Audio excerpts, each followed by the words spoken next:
Indonesia tanah air.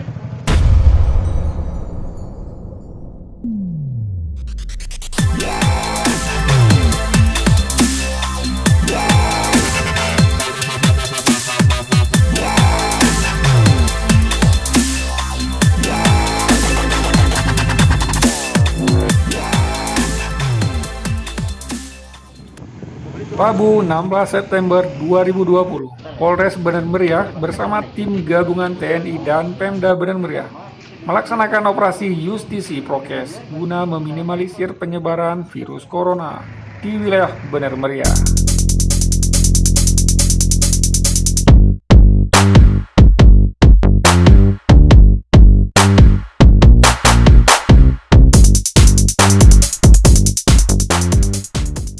Alhamdulillah dari kami dari Kabupaten Bener Meriah ya melaksanakan operasi justisi yang tidak pakai masker 4 untuk sanksi sosialnya, sanksi sosial Indonesia Raya. Yang putih, takut Indonesia Raya merdeka.